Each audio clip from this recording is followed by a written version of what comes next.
Hi எல்லாருக்கும் வணக்கம். இன்றைக்கி வெயிட் லாஸில் டே 71 ஆச்சு. இன்றைக்கி காலையிலேயே வேர்த்த மாதிரி என்னடா இவ்வளோ வேர்த்திருக்கே அப்படிங்கிற மாதிரி பார்ப்பீங்க. ஸோ வாக்கிங் போனது தாங்க. வாக்கிங் போய் தான் இவ்வளோ சொட்டு. ஸோ நல்லா இன்றைக்கி எனக்கு சொட்டாச்சு. வாக்கிங் போனேன் நான் காலையிலே எப்பவும் போல் நான் ஸ்டார்ட் பண்ணிட்டேன். ஸோ அதனால தான் இவ்வளோ வேர்த்துருந்துச்சு. வேர்க்க என்னோடய ஃபேஸுமே ஃப்ரெஷ்ஷாக ஆரம்பிச்சிருச்சு. ஸோ நல்லா சொட்டிங்க. இந்த வெயில் காலத்துக்கு வந்து நீங்கள் வெயிட் லாஸ் இருந்தீங்க அப்படின்னா அது வந்து ஒரு சூப்பர் மெத்தடு. ஈஸியாக நம்மளுக்கு வந்து வெயிட் லாஸ் ஆகும். அதே மாதிரியே நம்ம ஸ்கின்னு வந்து ரொம்ப பிக்மெண்டடாக இருந்துச்சு அப்படின்னா ஸோ அந்த பிக்மெண்டேஷன்லாம் குறைய ஆரம்பிக்கும். ஏன் அப்படின்னா நம்ம வேர்க்க நம்ம ஸ்கின்ல மேலே வந்து டெட் செல்ஸ்லாம் படிஞ்சிருக்கும் பார்த்தீங்களா, அது எல்லாமே ரிமூவ் ஆகும். ஸோ வெயில் காலத்தில் வெயிட் லாஸ் பண்ணுறது அப்படிங்கிறது ரொம்ப ஈஸி. அதே மாதிரி நல்லா வேர்க்கும். பனிக்காலம் மழை காலத்தில் கூட நம்மளால் கரெக்டாக பண்ண முடியாது. பட் வெயில் காலத்தில் வந்து நல்லா பண்ண முடியும். ஸோ இன்றைக்கி காலையில் நான் எப்பவும் போல் எழுந்திரிச்சு வெயிட் பார்த்துட்டு என்னோடய வாட்டர்லாம் குடிச்சிட்டு அப்புறம் எப்பவும் போல் வாக்கிங்லாம் நான் போயிட்டேன். இன்றைக்கி என் வெயிட் எவ்வளோ இருந்துச்சு அப்படின்னா அதே வெயிட் மாதிரி தான் எனக்கு காமிச்சிச்சு. என்னடா கிட்டத்தட்ட ரொம்ப நாளாக அதே வெயிட் தான் காமிக்குது. இப்போ நம்ம வெயிட் லாஸ் பண்ணுற மாதிரி தெரியலையே, வெயிட் மெயின்டைன் பண்ணுற மாதிரில தெரியுது நம்ம வீடியோ அப்படிங்கிற மாதிரி எனக்கே தோணுச்சு.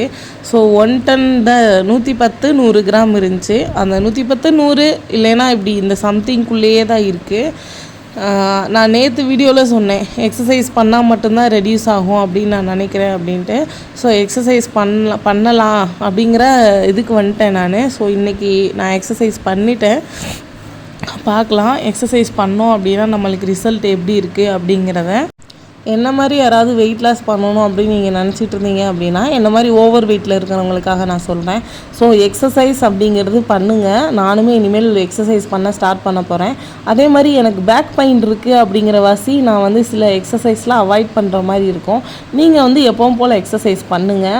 உங்களால் முடிஞ்சு அப்படின்னா பிரிஸ்காக வாக்கிங் பண்ணுங்கள், எக்ஸசைஸ் பண்ணுங்கள். என்னால் வந்து முடியல, அதனால தான் நான் பண்ணாமல் விட்டுட்டேன். ஸோ என்னாலையுமே முடியும். ஏன் அப்படின்னா நான் வந்து ரொம்ப அதிகமாக இருக்கேன். அதாவது 100க்கு மேலே இருக்கேன். 110 கேஜி இருக்கேன். அதனால தான் நான் கொஞ்சம் ஸ்லோவாக பண்ணுறது. அதே மாதிரி ஆரம்பத்துலேயே நம்ம ஃபுட்டு வந்து ரொம்ப ரொம்ப கம்மியாக, அதே மாதிரி நம்ம உடம்புக்குமே அதிகமாக உழைப்புமே கொடுத்து நம்மளுக்கு நல்லா கம்மியாச்சு அப்படின்னா ஒரு 10 கேஜி வரைக்கும் அந்த மாதிரி கம்மியாகும்.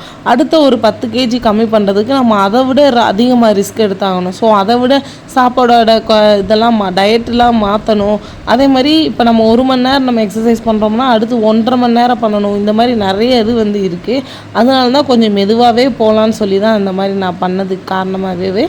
ஆனால் பரவாயில்ல, இனிமேல் வந்து எக்ஸசைஸ் பண்ணால் மட்டும்தான் எனக்கு ரெடியூஸ் ஆகும். ஏன் அப்படின்னா நானுமே பார்த்துட்டேன். கடந்த இந்த 1 மாதமாகவே எனக்கு எப்படி இருக்குது அப்படின்னா இந்த 110லேயே தான் இருக்குது. ஆனால் இன்னும் கூடலை எனக்கு. ஸோ நம்ம ஒரு அளவுக்கு நிதானமாக கொண்டு வர்ற வெயிட் லாஸ் மட்டும்தான் நம்மளுக்கு என்ன ஆகும் அப்படின்னா வெயிட் வந்து அப்படியே மெயின்டைன் ஆகிட்டு டக்குன்னு போடாமல் இருக்கும். ஸோ நீங்கள் டக்குன்னு கலோரி ரொம்ப டிஃபிஷியன்சியாக எடுத்துட்டீங்க அப்படின்னா ஸோ அகைன் நீங்கள் திரும்ப கலோரி அதிகமாக எடுக்கிறப்ப அப்படியே உங்களுக்கு வந்து வெயிட்டு போடும். அதுக்கு ஒரு முன் உதாரணம் யார் அப்படின்னு பார்த்தீங்கன்னா நான் தான். ஸோ வெயிட் லாஸில் 3.5 மாதம் இருக்கும். 3.5 மாதத்துலேயே 17 கேஜி குறைச்சேன். திரும்பவும் எனக்கு அப்படியே போட ஆரம்பிச்சிடுச்சு வெயிட் எல்லாமே. ஸோ அதனால தான் சொல்கிறேன். இன்றைக்கி வந்து நான் என்ன எடுத்துக்கிட்டேன் அப்படின்னா ஒரு 11 மணி இருக்கும். ஒரு கிளாஸ் கூழ், நல்ல ஒரு பெரிய கிளாஸில் கூழும், அப்புறம் சோயா நான் எப்போயுமே மேக் பண்ணுவேன் பார்த்தீங்களா. ஸோ சோயா சங்க்கு ரோஸ்ட்டு மாதிரி அதுதான் நான் வச்சு சாப்பிட்டேன். ஸோ என் பையனும் கூழ் குடிக்க மாட்டாவேன். எனக்கு வேணாமா சொல்லிக்கிட்டு இருந்தான். நான் வந்து இல்லைப்பா வெயிலுக்கு கூழ் குடிச்சாகணும், சாப்பாடு வந்து சாப்பிடவே முடிய மாட்டுறது. வெயில் காலத்தில் வந்து பசங்க சாப்பாடே சாப்பிட மாட்டாங்க. ஸோ இந்த மாதிரி கூழ் இந்த மாதிரி கொடுத்தீங்க அப்படின்னா கொஞ்சம் நல்லாயிருக்கும். ஸோ இவனை நான் குடின்னு சொன்னேன். பையனை ஓரளவுக்கு கொஞ்சம் குடிச்சிட்டு சோயா சாப்பிட்டு அப்புறம் வேணாம் அப்படின்ட்டான். சரி பரவாயில்ல, ரொம்பவும் ஃபோர்ஸ் பண்ண வேணாம் அப்படின்னு சொல்லி நான் விட்டுட்டேன். ஸோ இந்த மாதிரி சம்மர் சீசனில் வந்து கூழ், தண்ணி, இளநீ, ஜூஸஸ், அதாவது ஜூஸஸ்னால் அந்த ஃப்ரூட்டி இந்த மாதிரி இல்லைங்க, பல ஜூஸஸ்ஸு இந்த மாதிரி குடிச்சிங்க அப்படின்னா நல்லாயிருக்கும். அதுவும் இல்லாமல் இப்போ நம்மளுக்கு செய்திலேயே சொல்கிறாங்க ஸோ ரொம்ப அதிகமாக வெயில் ரொம்ப இனி அதிகமாக இருக்கும் அப்படின்ட்டு. இது வரைக்கும் அடிக்காத அளவில் வெயில் வந்து அடிக்க போகுது அப்படின்னு சொல்கிறாங்க.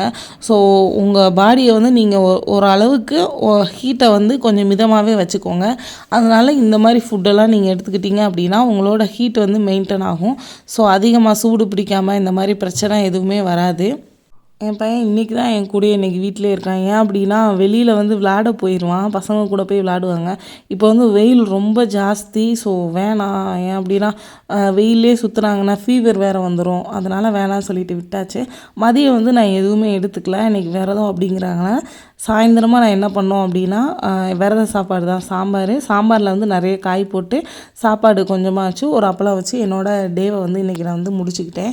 ஸோ மதியம் எதுவுமே சாப்பிடல, காலையில் வந்து கூழு சோயாவும் சாப்பிட்டுக்கிட்டேன். அதுக்கப்புறம் நைட்னால் ரொம்ப நைட் இல்லை, ஒரு 6:30க்கெலாம் நாங்கள் சாப்பிட்டுட்டோம், விரதம் விட்டுட்டோம்.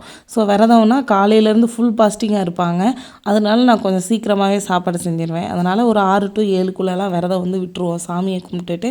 ஸோ இன்றைக்கி என்னோடய டே வந்து இந்த மாதிரி தான் போச்சு.